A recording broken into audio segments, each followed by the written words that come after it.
That will be fine.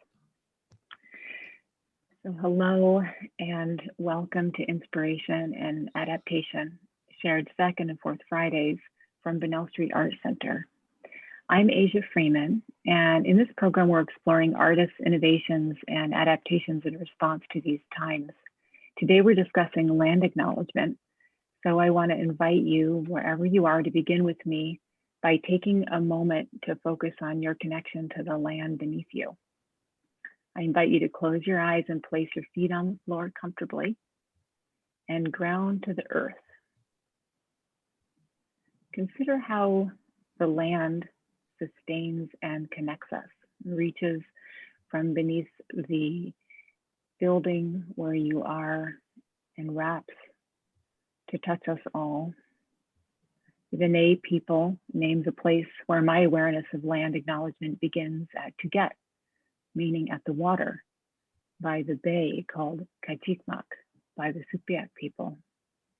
These people have been caring for this land for thousands of years before settlers came and erected a trading post in 1937 by the water, a building which now houses Bunnell Street Art Center.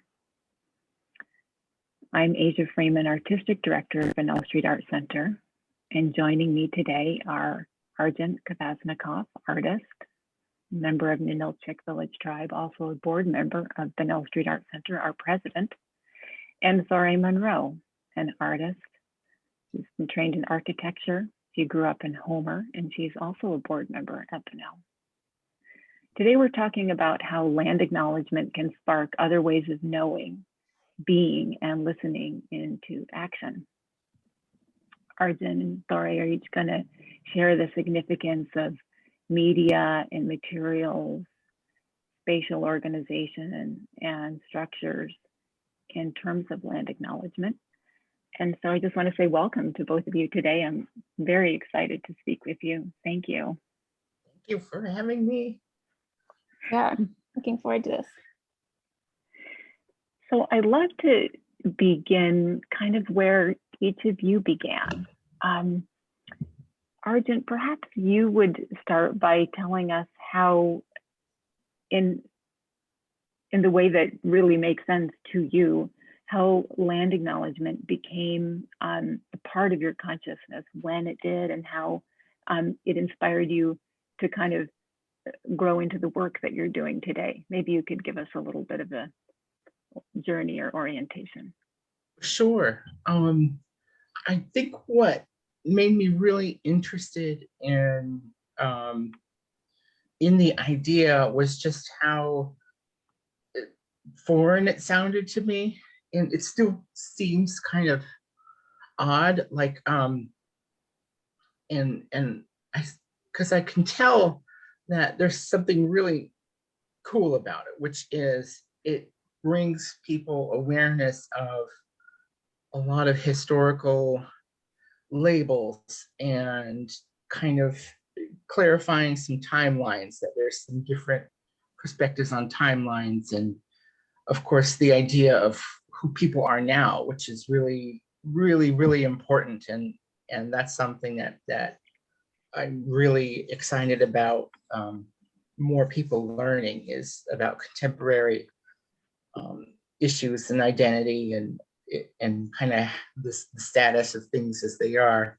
But what really inspired me to really embrace it was just because it was so foreign, and it does feel kind of like an alien, an alien way of looking at things, because now that a lot of institutions have started land acknowledgement processes and they are crafting these statements and making these gestures, it feels, I feel the same way about it as I did growing up, when I would go to either some event or gathering of some kind where people would recite the Lord's Prayer, for example. And so I feel the same kind of distance from that. Whereas if it's not something I'm familiar with or have grown up with, it feels the same kind of like learning how to navigate. Maybe it's not so much the literal words that are important, it's the fact it's the sentiment of what goes into it that's more important. And so I'm kind of focusing on that and trying to really embrace the sentiment far above the language, because people can sit forever and try to come up with language and how to phrase a lot of these thoughts and ideas and gestures and feelings, but that's kind of inconsequential. I think that those evolve through time, and they will change and adjust and depending on circumstance, but the sentiment is what is really important. And I almost want to challenge people that have brought this idea of land acknowledgement to be, as much as it is encouraging people to be open-minded about where they're settled, where they are, I really want people to understand that they need to allow the people being acknowledged to be open-minded about who they are as well. It works both ways. It's very fluid. It's very not static. So it has to be based on real relationships, Yeah. real conversation. Yeah. Can I just ask you a couple questions about that? So, you know, you grew up, you were born in Homer, I know, and you grew up as a member of Ninilchik Village Tribe, but sort of implied by what you're saying is that like the practice of land acknowledgement was not something that was happening within the tribe. In other words, it's a process. It's sort of like this process that's happening outwardly, and it's something that I'm learning. I wanted to sort of digress for a moment and say that it's, you know, settlers come and it's on settlers and certainly historically white-led institutions to acknowledge the land. I mean, it's implicit in a sense from is that what you're getting at? Or, you know, am I understanding this right? It's implicit a little in bit, a sense. yeah. A little bit, yeah, because a lot of those feelings and ideas, they're not something, and this is just, and that's another thing, this is based on my experience in my very small cultural group, which is very unique, and Asia knows all about that. She's been such a big help with a lot of our projects and kind of bringing up some of these ideas. And so just from that very, very, very tiny lens, that's exactly what I feel, is that a lot of these ideas and concepts are things that maybe are not outwardly expressed or put into words, but they're just things that you learn and know, and that's in the back of your brain. And so it is kind of strange to see these new groups and institutions come along, many of whom don't have any pre-existing relationship in any major way, and try to craft these statements and processes, because the sentiment is very good, it's very positive, but at the same time, like I said, it needs to be based on a real relationship that you have. That's what's going to give it meaning. That's what's going to give it power. If that's based on a real working relationship, it's not something that would be somebody could just study. Somebody could just invite somebody in to learn about it and then make a statement, and then that's the end. It's like, no, that needs to be the beginning of a conversation first, and really basing it on that. So person to person is really important, and that's where these things should start, in these ideas, because as time goes on, then they do seem less strange. They do seem less like, what are those people doing now? Because that is what it feels like sometimes. Yeah, and I want to at this, you know, juncture, just invite Thorey to speak up, because now we're talking about a woman who grew up on this land and does work this land, as you know, fishing, building, gardening, etc. That's all part of your childhood, Thorey. And so maybe you could sort of orient us to kind of like how you came to a consciousness of land acknowledgement and why it attracts you, and we'll go back to you, Argent, just to, but sorry, please. Yeah, I think the first land acknowledgement that I remember was a handful of years ago at a lecture in the University of Washington, and the person opened it acknowledging the Duwamish people and said that, you know, the lecture hall was in a place currently known as Seattle. And something about that phrasing was really evocative to me, because it, Argent, like you were saying, it's kind of calls this longer scale of time. And, you know, that Seattle is not just permanently and always Seattle, but that it was once called different things. And some of those names have probably been lost. But by making that kind of acknowledgement, it also opened up a potential future where there are other names for Seattle and other configurations and social and cultural entanglements and economic structures. And, you know, it just opens up all of these radical ideas. So in that regard, I think land acknowledgement is really exciting because it kind of cuts away this linear sense of time as progress, which is, you know, a very Western concept.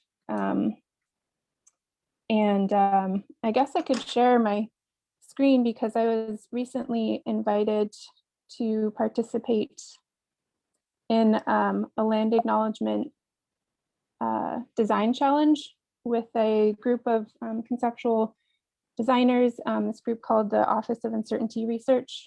And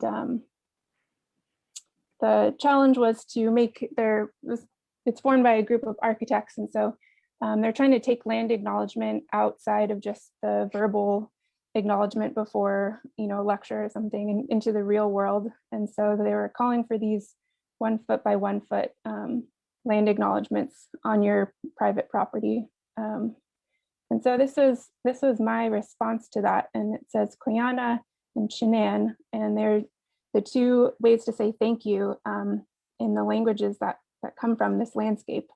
And a lot of the concepts from this work came from a lot of the discussions on this podcast, actually, with Melissa Shaganoff, and particular one comment Joel Isaac made about how seagulls actually have different dialects in different areas, and how there's actually like language and sounds that come from the landscape itself. And so I wanted to think about language in that way, to kind of look at this land that I know so intimately through the words that came from this place. And Melissa Shaganoff also really, through her workshops and the discussions she's had here, she really kind of centers land acknowledgement as being a gratitude act towards the indigenous people that have stewarded this land for so long. You know, when you really start to think about the scale of time and compared to the, you know, the Western experience in Alaska, it's just staggering how long humans have lived in relation to the landscape here.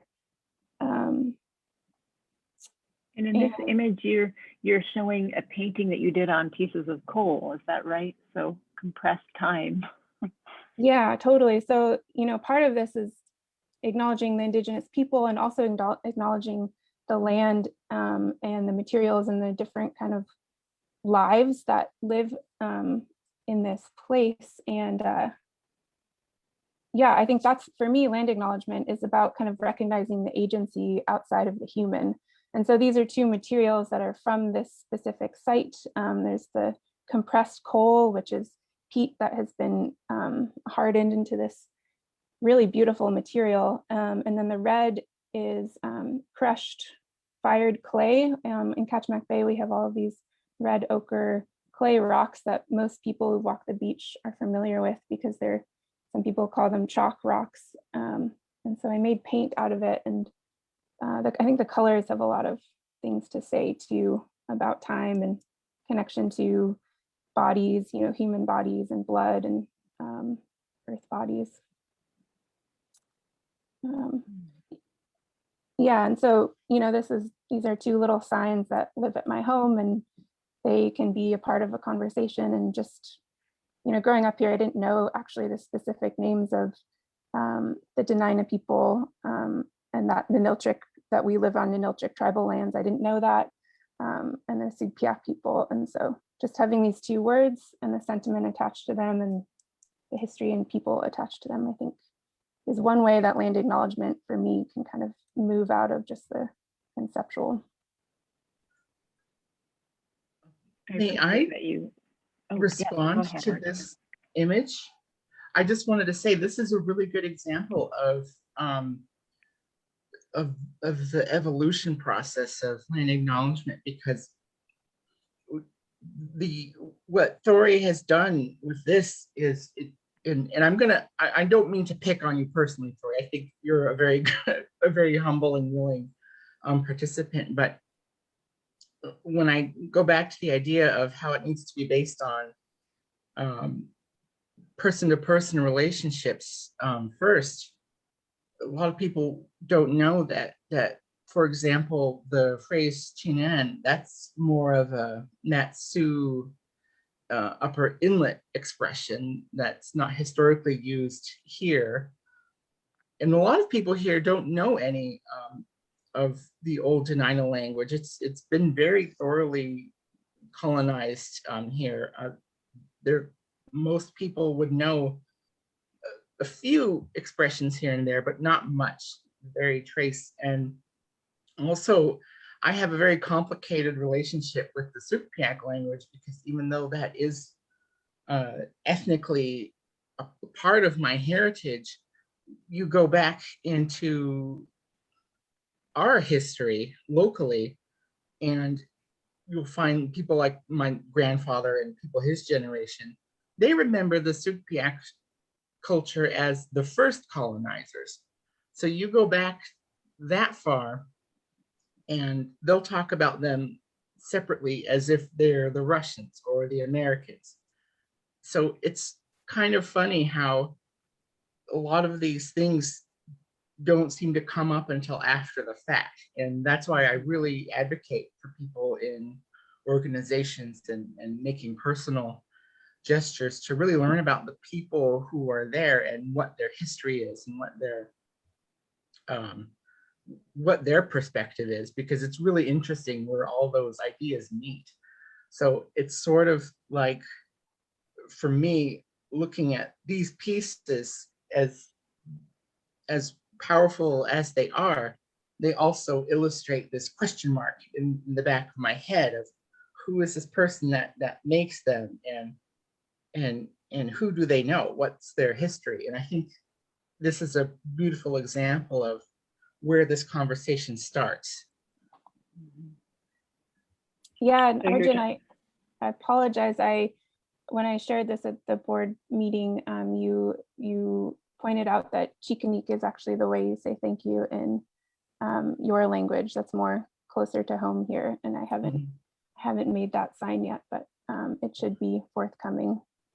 Yeah, and sorry, I don't mean to jump on, but like when you say your language, that's also kind of a really sort of a foreign concept for a lot of people here, is because they don't see not just Dena'ina, any language as being something that they would own or necessarily have a responsibility for. There's many people that just don't really care. They're very of the mind of, well, we grew up learning English mostly. I would say everybody born after 1940, for example.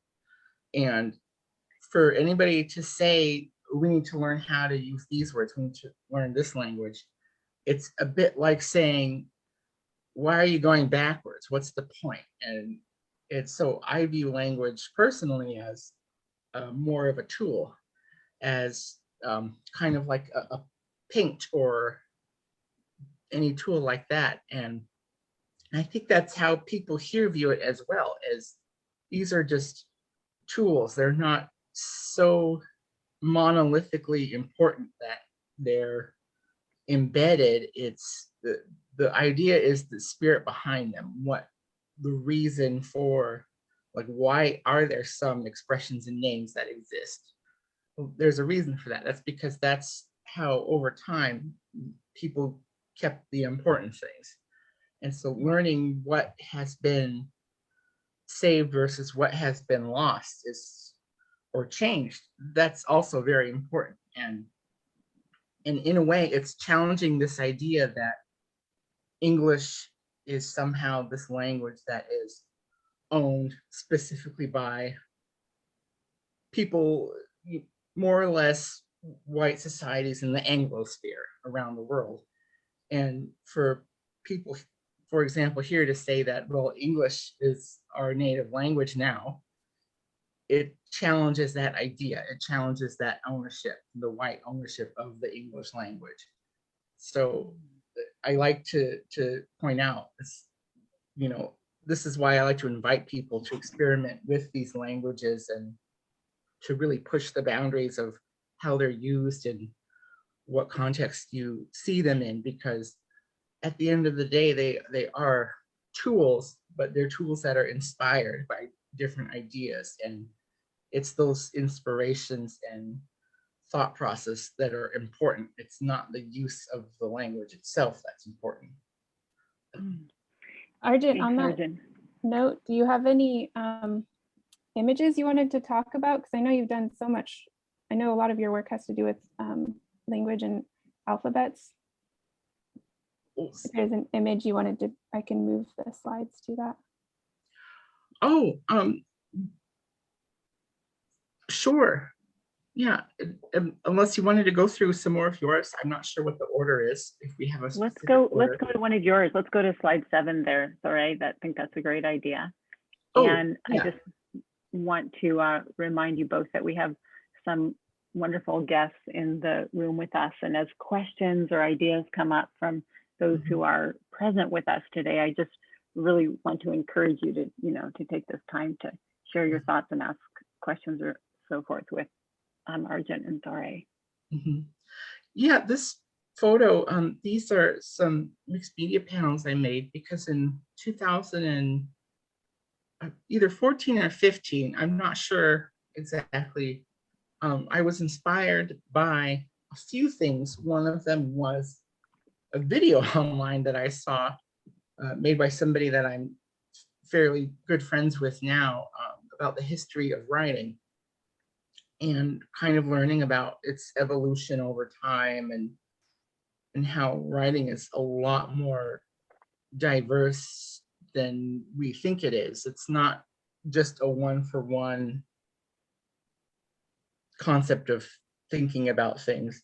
And what I was inspired by was, in my limited experience with language study and indigenous languages, I realized most, if not all, in the Americas don't have a particular writing tradition, save for the most notable one, which is the Cherokee syllabary, which was invented to, the shapes were used to mimic those used by English speakers. So that's why they look a little bit Englishy. That's how they evolved. And I thought, wouldn't it be really interesting if I were to take our old local language, which people generally don't speak, it's kind of gone here, and make a writing system for it so that at least there's a visible, tangible identity for all of these phonetic elements that exist in it. And that's what I did, and that's how I really got started into more full-time fine arts, was just through this. It kind of took off and became a bit of a thing locally anyways. And I like it because it shows people the distancing of what it is like for people in a society to be all of a sudden face this new language and system that they have no idea what it is, and it's very distancing that way. And so I love to show this, but to also not explain it because that's the feeling. That is what happens generations ago when people face this new system. So even though it's based on an indigenous language, it's still a foreign feeling. And what I love about it is it lets me write anything. I use the phonetic symbols to write any language. And as an English speaker, I write a lot of English. So I use it to write English, and it's sort of thumbing my nose at the idea of what indigenous language is, what revitalization is. It's sort of like saying, well, maybe that's my language historically, but it's not now. But I can certainly do it in my own way that's rooted in symbols that are based on cultural concepts. So it sort of begs that question of, is it indigenous or not? And I love that gray area, because that's where this whole idea sits in. It sits in this gray area. Will you guide us through a few more of the images that you provided, Argent, and then we'll circle back to Thorey's, or maybe they'll feel right to kind of jump back and forth. So let's go forward. Sure, I'll try to be brief too. Sure. This is called Gaga, and I used the system to write a story that I invented based on creation of the major river systems in the peninsula, because I was reading a lot of old stories from different cultures, and not just in the region, but around the world, kind of about how geographic formations are told or are made in myth. And so I kind of made one. I said, well, I invented this alphabet, so I'm just going to invent a story. And that's what I did. I envisioned this very large planet-sized creature making these river systems out of claws. And this ink painting that kind of reflects that.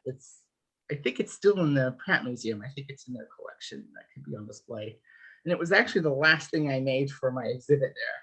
So it was done like days before. I just had this last minute inspiration of, I'm just gonna throw this together because I'm really interested in learning about these myths and legends. And yeah, that was pretty fun.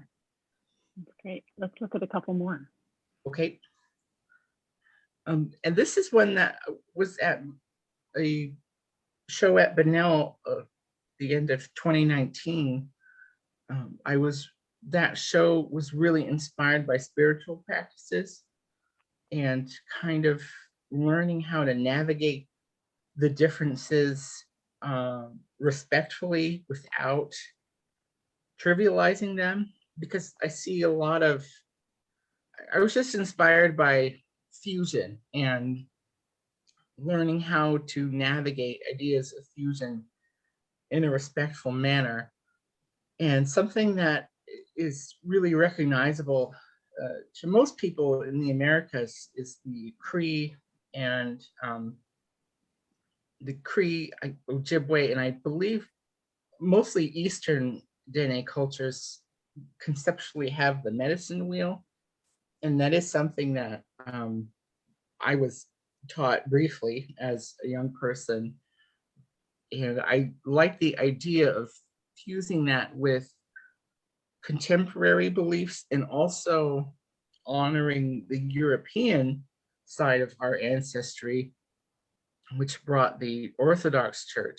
And in the Orthodox Church, some of the major symbols are the four Gospels. So what I did is I combined local motifs and colors with the Gospels of the four evangelists and the medicine wheels. So I'm kind of like taking the concepts of three different places and traditions and made this piece out of it, because I think this piece kind of represents collectively our local culture in one kind of fused thing. And I call it a medicine compass because it's slightly inspired by the maritime location and tradition. So it is meant to use more marine materials. Like I got that metal hoop from, I think I got it from the, what's that place in Homer? I forget the name of it. I always go there. The gear shed or Red and Marine. The gear shed. Yeah, That's yeah, where it came from. Yeah. Mm-hmm.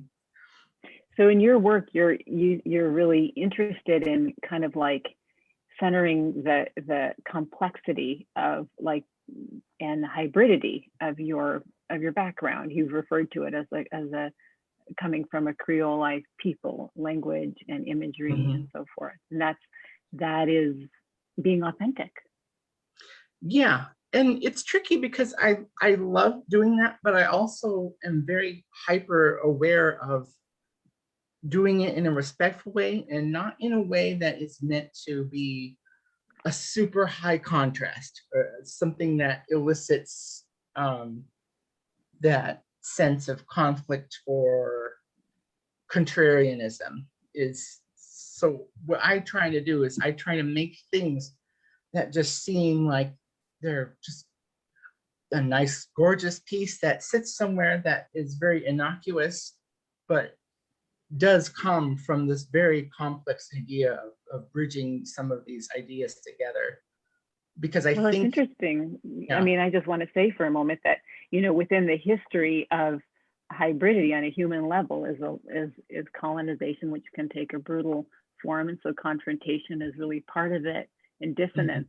And so you're really trying to sort of driving at harmonization and kind of in sense building strength through images that unify symbols and draw them together. Yes, that's exactly how I think of it. That's how like this piece came to be. This is how the writing came to be.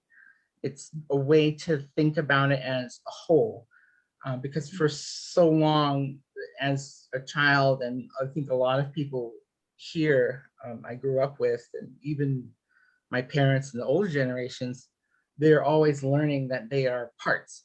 You are a thing made of parts. You're a homunculus. you're some kind of thing put together. And so I'm really inspired by the idea of let's figure out and challenge people to get them to think of themselves as a whole. What makes that whole? What makes it complete? As we look at a few more of your images just in the next few minutes, maybe you could, just expound on that. And that so really interesting attention.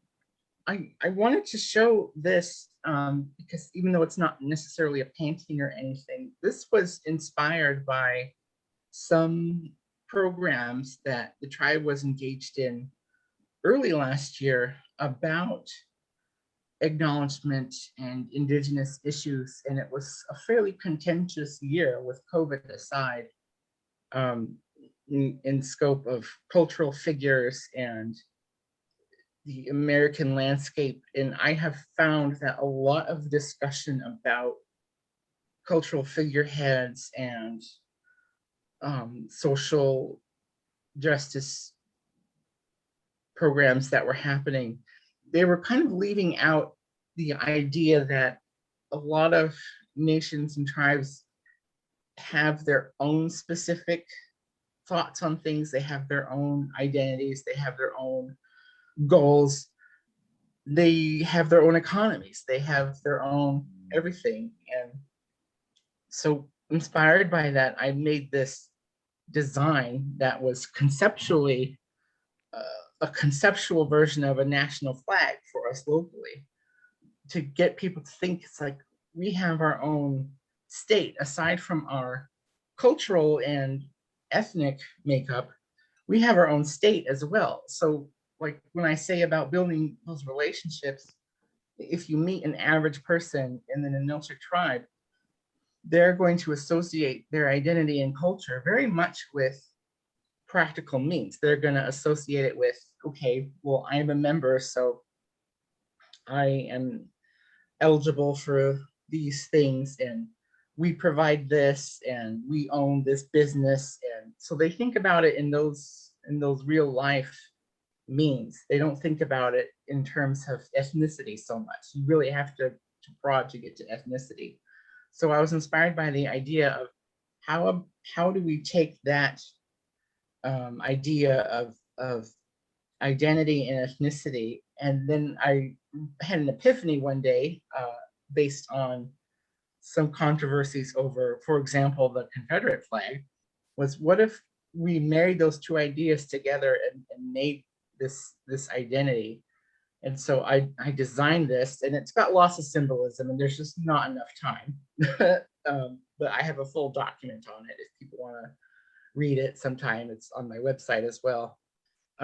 And what is really timely about it is some people really liked it. I made a couple posts and I used it in a couple of my pieces, and now it's very much being used in an official sense. It's on display at one of the meeting halls the tribe owns, and after a conversation yesterday, I learned that there are some plans for our Native Youth Olympic team to use it when they go to the next competition. So I'm kind of excited for that. It started as something, it's just an experimental concept, but became a real thing, and is now getting its own history and legacy, and that makes me very happy. I'm really happy that people kind of jumped on that idea immediately and said, yeah, this is something that is unique, special, and what makes us us.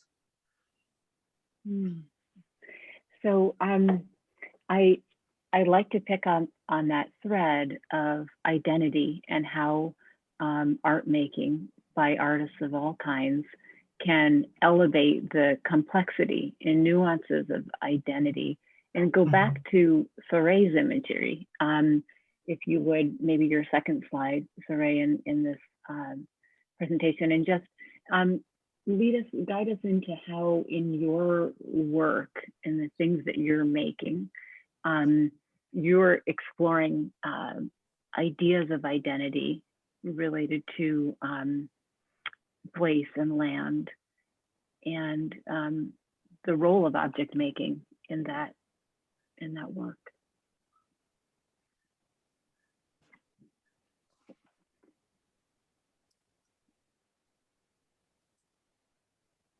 Are you muted, Thorey? I can't hear you. Yeah, identity isn't really something that I've spent a whole lot of time. Can you hear me now? Oh, I'm not sure. It says my internet connection is a little unstable. You were saying that identity isn't something that you've spent a lot of time focusing on, but okay, fair enough. But tell us, it's so interesting because when I look at these objects, and I want you to really expound, but when I look at these objects and I see like this sort of river system that opens up into the salmon, the imagery of the salmon, this flesh, I think about bodies and the intersection of human and salmon bodies and interdependency. So it seems to me like an identity construct, but I'd love to hear how you think of it. Yeah, no, I mean, I definitely agree. I think the way identity comes through, it's not like it doesn't feel like I'm using my critical brain when I'm doing these works in terms of identity. I have a lot of conceptual things to say about this image, but I mean, it definitely is. This image is of a river in Bristol Bay, where between King Salmon Down. So this one was probably taken in the springtime on my way to the fishing grounds. And yeah, I grew up spending my summers out there, and so that river and that tundra are kind of a part of my family. And I think there's kinship in this, and this image, we can see the landscape, the tundra as skin, and these rivers running through it like veins. And there's like a real kind of physical kinship that we can identify, I think, as human beings with the body, looking at the earth and the river as another body. And you know, salmon, of course, and these incredibly wet, intertwined tundra landscapes are the blood of these places, because they bring all these nutrients from the sea back up, just like the flesh of our own bodies. And yeah, I think just following red also is just thinking about colors as clues in understanding and clues in playing these kinds of games of association has been a part of my work lately. Yeah, so, you know, just by using the color red, it brings up all of these other associations. Yeah, I don't know, Argent, I saw recently that you're doing some work with river conservation and different things like that. So maybe we can talk about that at some point. For sure. Either now or. Yeah, let's look at a couple more images. And I was just going to say, I think what is really interesting about a lot of these conversations I've had is when people say, like you just said, oh, I really work with identity so much. And I think that's because as somebody who is not indigenous, although you're not, you know, you're not in the tribe or anything like that, your family comes from, I don't know. I'd like to learn more, but you're somebody that lives here and takes an interest in, and since you live here, there is that element of this land is also a part of your identity in a way. So I like when people kind of take responsibility for that. It doesn't mean, like at the Bunnell show, somebody told me, well, I consider myself a native because I was born here, blah, blah, blah. It's like, okay, well, that might not be, you know, correct, but it comes from a place of taking stock and taking kind of responsibility and in your own grounding. And there is something about that is identity making. So I really love to hear what people, non-native people, I love to hear what they call themselves culturally, what labels they use, what terms they use. Do they just say white? Do they just say American? Do they say something specific? Have they studied a lot of genealogy? Now they're all excited about a particular branch. So yeah, I'm always interested in that. That's so for me, this is very identity making. Sorry, let's look at a few more. I think that's a really interesting conversation I've had just briefly with some other friends of my generation whose families moved to Alaska from elsewhere, and now we are the generation that's grown up here, and what our relationship to this landscape is. It's, you know, different than yours, who has this ancestral tie, but it's different than our parents who have this fresher experience of arriving in Alaska. Whereas, I mean, Asia, you are also in this boat, having been born and grown up here. Yeah, so this is another little booklet that I put together from some collages I made. And I was trying to think of what my work has to do with language exactly, but I realized that I titled this piece A Book of Rhymes, because I started thinking about these collages and these scale studies of these like shifting textures, and just like a way and a place to think about the entanglement and how everything is totally iterative. All of these atoms and materials and that make up our world are just constantly remaking themselves in different forms and different meanings. But it's all a kind of language. It's these little visual metaphors or visual that you, once you start playing this game, you start seeing it everywhere. Yes, like for example, so when yeah, I look at these, you know, the sock. Go ahead. Right. Well, yeah, I'm just thinking about like skin, and the skins of all of these things are, you know, it's the skin of the environment, the surface, and then what's within it. That's, the skin is maybe pale or light, white or cold, and inside is this, you know, this light, this redness, this connectivity. that you kind of stitch it together. Yeah, and part of the work, like the image on the right of the Aleutian terns and the fishing boats, it's part of this work is seeing how we're really not separate.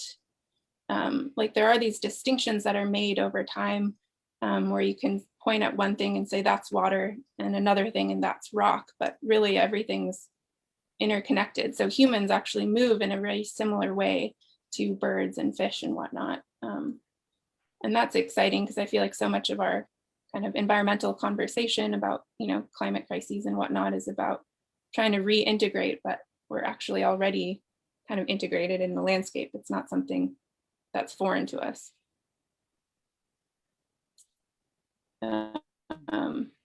And this is one of my latest projects. Been making these some long exposure pinhole cameras, and I started just thinking about them as like a conversation with the sun. Homer in particular is such a solar oriented town. We look straight south and we look at the bay, and we just all year round we watch the sun rise and fall in relation to the mountains. And so I compiled these drawings, and I left them as negatives because they seem more familiar as a human. They look like charcoal drawings, these gestures that you could make with your arm.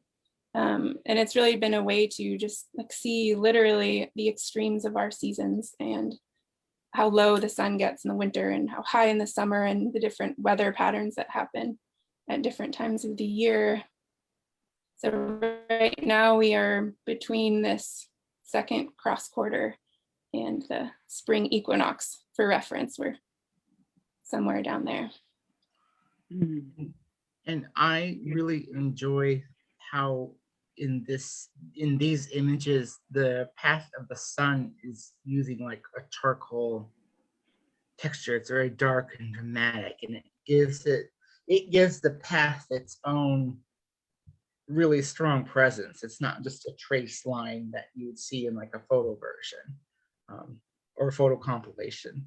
So I like that the path is what the identity is. Yeah, and I like, you can see the contrast in the autumn equinox was often, the weather starts coming in and we get the rain and the fog. And so that was reflected in this image where the sun was blotted out from the sky. And so you get these dots where it peeked out behind the fog. And then this, by contrast, the spring equinox, a lot of times we have this really cold and clear, crisp, still kind of wintry weather. And so this sun line was a lot sharper than its opposite. Such beautiful images from you both. So we have, several people who've joined the conversation to listen perhaps or to participate. And I wanted to invite, anybody who might have a question or comment for Thorey or Argent to share if they'd like. Petra, would you like to unmute and just share your thoughts? Yeah, I actually, hang on. Hi. I think you're muted, sorry. Yeah, okay, here we go. I actually just said a comment. English is not my first language either. And I find, I guess I'm older than some of you, but I find that, when it comes to the question of identity, because I've lived away from my birthplace for so long, that identity somehow becomes an amalgam of all these different places and cultures I've experienced. How do you feel about that, both of you? Yeah, definitely. I think place has such a huge impact on who we are, mentally and emotionally and physically too. So there's no way you can disconnect those things, both in your own life and I think in your past lives, your where.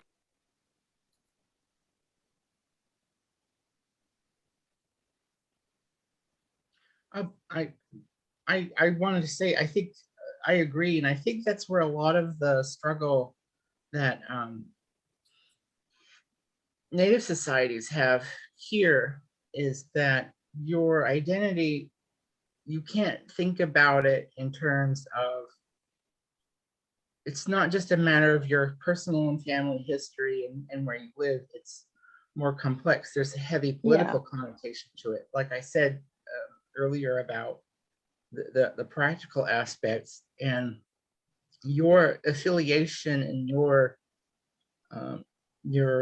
membership, your ethnicity, it has political ramifications. So that's something that most people who are not don't experience. They don't experience the struggle of your culture, and your affiliation is also a part of your existence as a human, your power as a human, more or less. And like, for example, there's, going back to land acknowledgement, that's very important, but at the end of the day, it doesn't really address the elephant in the room, which is these nations would like more authority. That's kind of like the end goal, and that will always be the end goal. But because that's not going to happen, because there's the way the world society works is a little bit different. It is erring on the side more of egalitarianism now. There's not an easy overlap for that. So your culture and identity are very complicated. Thank you for sharing your question or your observation, Petra. I wonder if others have thoughts that they'd like to share. Thank you.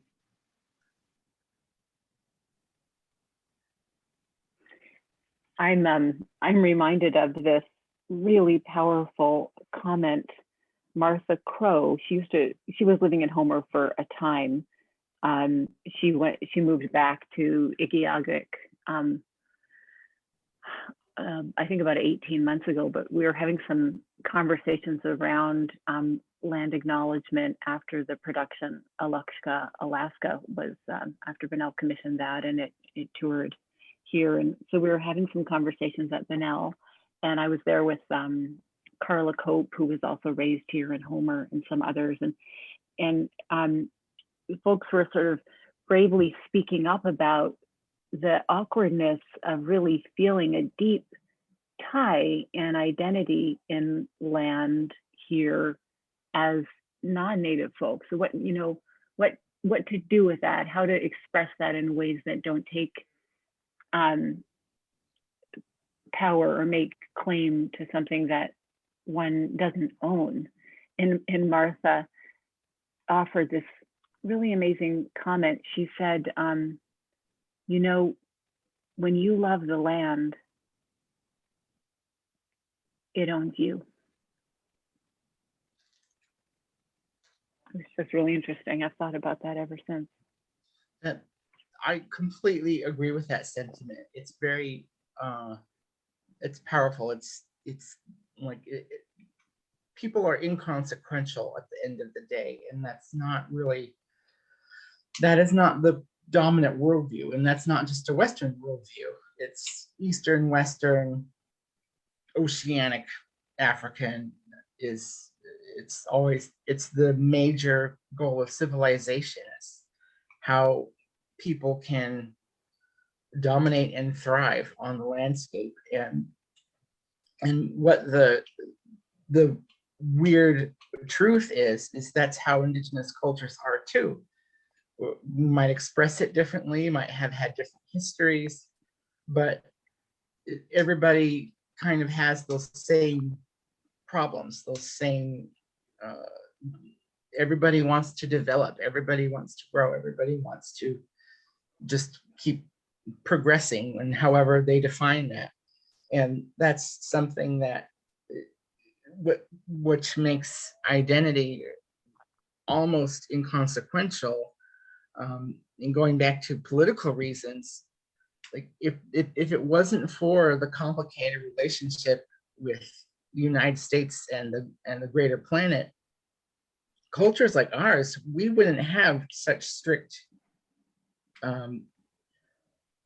we wouldn't maintain, I don't think, and this is just hypothetically guessing out loud, I don't think we would maintain ancestral records as much and think of those as important in terms of membership. I think we would consider residency first, because there are people here that we consider very much integral to our local culture that are not native at all. And maybe they haven't even been here for very long, but because they live here and they work with us or one of the programs or something, we view them as very important and integral. And I can sure as heck name a few who are native that we would like to get rid of.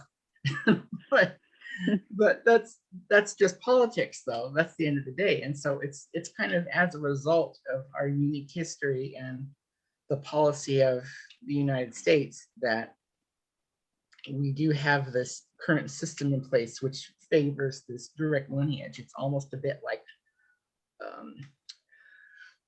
it's a bit like having a forced I wouldn't say aristocracy, but it's similar. It's sort of like saying, okay, well, but we only think you're legitimate if you have blood ties to the people counted on this certain date and time. And that's very arbitrary. And so and that goes back to authority, is culture can change with political and arbitrary constructs just as easily as it can naturally evolve. And are you saying, yeah, Argent, in a sense that if the United States didn't have the racist, laws around blood quotient imposing themselves, politically and culturally and economically on peoples, that's not an organic or an indigenous or a natural way to catalog identity, if you will. It's something that's just kind of enforced, because the objective of blood quotient, I mean, I think it's worth talking about that. The objective of doing that was to gradually diminish the integrity of people, right? And so, but what's interesting about that is I couldn't say for sure that that's not what the nations themselves would do. They might have their own system of doing that. They might say, but it's the idea that it would be something that is coming from themselves. It's part of that self-determination aspect. And there are many cultures around the world and in the Americas that are very structured and based on birthright in class and society and roles, and where do you draw the line between egalitarianism, and which is a fairly modern concept globally, and respecting those cultures? It's a very complicated thing to ask, because on the one hand, there is this role of these larger forces kind of dictating how these individual nations organize themselves. But on the other hand, depending on the group it is, they might engage in those practices themselves on a micro level. So the world is very much in a place right now of having to navigate that concept, and it's very tricky. It's very complicated. I always am reminded of the wonderful English royal family, who are such powerful symbols, and it's kind of, and whether or not you like them or think the system is wrong, or think there is something to say about having this persistent identity and idea of this head of state, which is separate from your ever-changing political realm, and any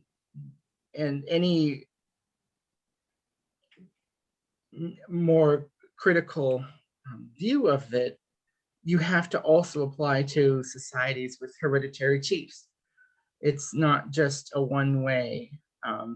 It's not just a one way of looking at that stuff. You have to, part of that open-mindedness and that dialogue is to understand that all these things exist in all people.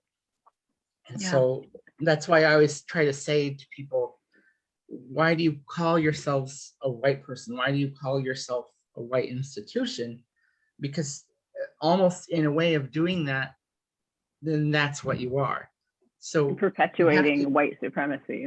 Yeah, you have to figure out, and that's why I think our tribe specifically and non-native people, I think we get along so well socially and culturally. We're very integrated in the public community, is because we have a similar prospect looking at us as, what are we going towards? What do we want to be? What do we want to aspire to be? So we have these collective goals of figuring out what our aspirations are. So it's kind of exciting.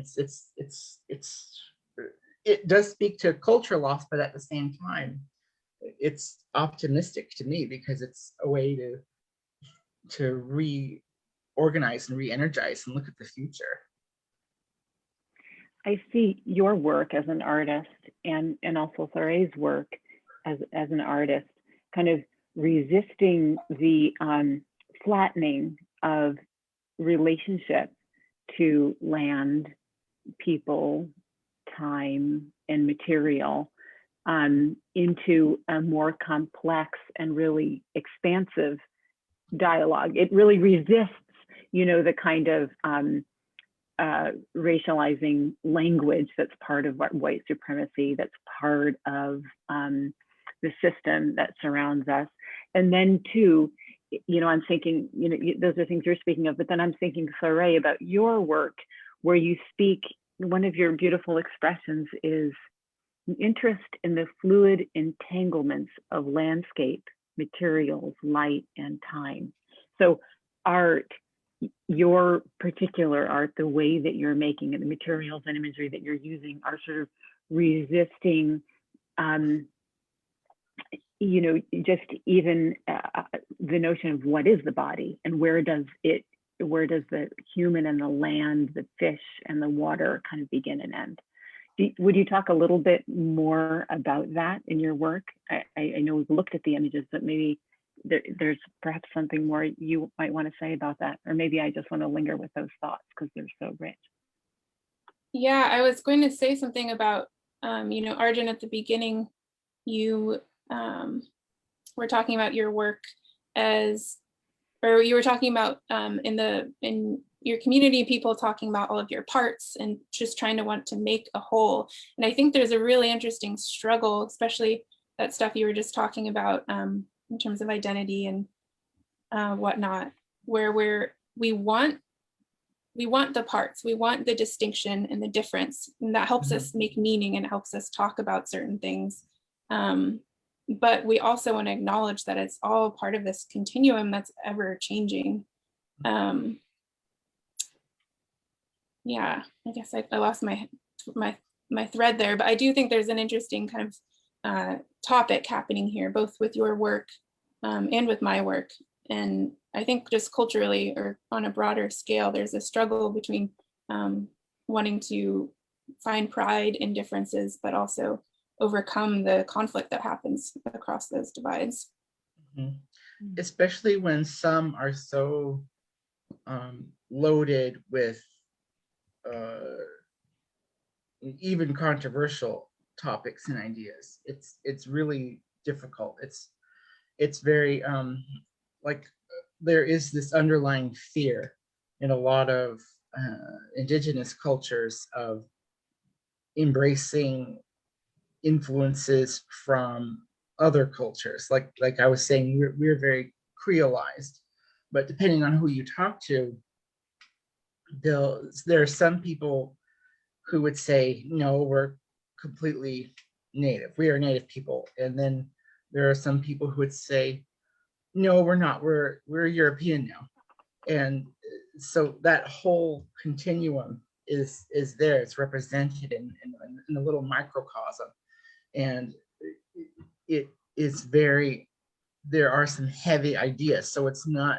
It's so much more complicated than looking at a pie chart and pieces of a whole. It's also, okay, well, this piece over here, you also have to navigate these issues and these topics, and this piece over here, you have to navigate this problem and this source of, ongoing angst, and there is a history. And so I really enjoy talking to people like Skywalker Payne, who kind of work with some of these newer ideas about something called ancestral healing. And when I first heard that, I did what anyone I know would do, was roll my eyes and go, good Lord, what's this? And then I learned about it a bit more, and I realized, oh, this is a really valuable thing to explore, because it parses down, it helps people process the things that they have learned about themselves and their culture, and it helps them process and deal with how past traumas may have influenced those spheres. And maybe that's a source of a personal block. And I am always reminded of the time when I was studying Indigenous history in Canada at a Canadian university, and learning about, at the time, there was a lot of work being done for reconciliation of a lot of the missionary school traumas that happened there, and in Alaska too. And Alaska has only just barely touched along on that history, but Canada has really been on the forefront. And actually watching the hearings of the testimony and what was going on, and it was very, very hard for me to watch, because even though I'm so far removed from that society, because the missionary, quote unquote, missionary generation was several generations ago now, at least 5 or 6. Even though that happened so long ago, and I don't have any living grandparents, and even if they were alive, they wouldn't remember it, I could see this straight line of in my local cultural history of where those things may have occurred, and how they influence thinking, and how people gravitate towards certain practices and labels and names for things. And so it's generations and generation of pain mitigation through language, through action, through behavior. And you're contributing to that, Argent. I'm thinking, as you're speaking of these really beautiful recent works that you made, that these Matryoshka dolls. So Ray, could we, thank you for taking the lead, and could you talk a little bit about, so what are we looking at, and why did you make this? These are so beautiful. Well, so something that I was really interested in lately is the idea of iconoclasm, because I was thinking, I've been doing so much work specifically in cultural themes that are related to indigenous and Ninilchik and Dena'ina roots. And then I was starting to realize, because I kind of just easily say in passing, oh yeah, we're part European, blah, blah, blah. But then I remember, well, maybe that's not a fully explained part of our history. And maybe that is something, ironically, because we haven't shown in a certain way, maybe that is a source of progress. And so I was thinking, what can I use that is like unmistakably East European or something like that? And then I remembered here and growing up, seeing nesting dolls. They're very common. You see them in gift shops here. And I remember going to the Spit and all the gift shops on the Spit and just seeing all those beautiful lined up dolls with all the painting.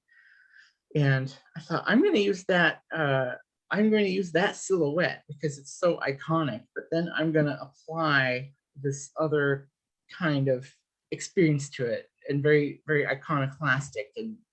And so it's sort of, this particular set is sort of meant to evoke kenai birch bark. It's supposed to evoke a little bit more of natural or plant life, but at the same time, it still has this shiny opulence of a valuable precious metal. And because that is something that our culture, I think, has now, is we love metal things. We're definitely the people that will get, like, for example, my mother just framed her wonderful painting, and she got the biggest, most gold leafiest frame you could see, because that's very us. We love those. And even the people who are very involved in the church, they have their elaborate icons, and so anything that's gilded is us. And so I thought, well, that is a good thing to use.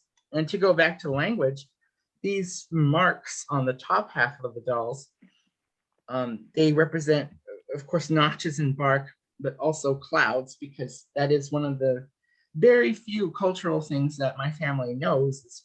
We know that way back in the day, we were part of one of the Sky Clan groups locally. But this particular shape that looks a bit like a sideways 9 is actually the first letter of the alphabet I created, which is designed to look a bit like a spruce root drumstick. So I'm using that letter in a different orientation and in a different way to make this overall pattern.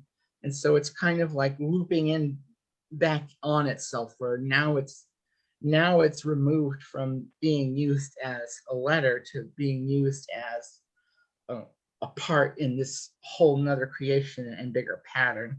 So I'm really enjoying this, and I'm working on, I finished 2 more, and I'm working on another set even with different styles and motifs, and I can't look at that stop. other set. Is the dark set in there too? You had another? I don't have a photo of it. I didn't okay, upload it. All right. Yeah, sorry. Yeah, beautiful. I'm thinking a little bit about the courage to, express, and the idea of iconoclasm. It's to me, it's a sort of a heavy and a negative sounding word for something that is really a brave and integrative effort. I'm thinking about the work that, Linda Infante Lyons is doing. Here's a painter, of Supiaq origin, who as part of her family story, is both Eastern European and indigenous, and she's sort of elevating that complexity through that layered imagery, where you see like a Madonna-like woman in relationship to the land and its life-giving power in the way that you might have historically, in an icon, in a very gilded icon, seen the Madonna holding the Christ child. But now it's a seal, it's a bird, it's a fish or something. And so I feel it's an interesting, entirely different way, but with a similar integrative intent that you explore this. Yeah, I purposely, because the one thing that I always thought was odd about the dolls growing up was these very silly faces and lips, and they're very all very white, of course. So even though that was a part of our culture and our story, it felt very distant because those painting styles were just different. And then when I realized I should just do my own that doesn't even involve faces. So like when I did this set, it was kind of a tribute to older designs and weaving and sewing, and because there is not a lot of iconography in the history of objects made here. There's very little. There's a couple dolls, but they're not made in a manner of being objects that are valued in a certain context. I could go into it, but when you look at the main artworks and the styles and the clothing and everything is very pattern oriented, very geometric. And so this is anything having to do with that kind of heraldry or regalia is very strictly geometric. There's not a lot of totem symbols, not a lot of any of that, at least not in this area. So I really wanted to honor that by using something that is very associated with iconography and human expression, but then to use the palette of an iconoclastic style, and just keep them without specific features, but they're still unmistakably nesting dolls just because of the silhouette and the graduation. Beautiful. Well, I want to thank you so much, both of you, for sharing with us today and exploring some powerful ideas. Again, I just want to take another opportunity too to thank our listeners, wherever you might be, and those who've chosen to join this room. And if anybody has comments or questions that they'd like to share, just I really want to welcome that.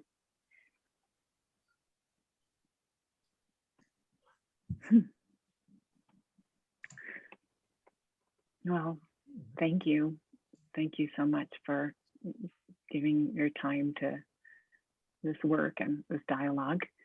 And on behalf of Benno Street Art Center, which is situated within the tribal lands of the Ninilchik Village Tribe, will you help me say it properly? Argent, is it Nichiłt'ana?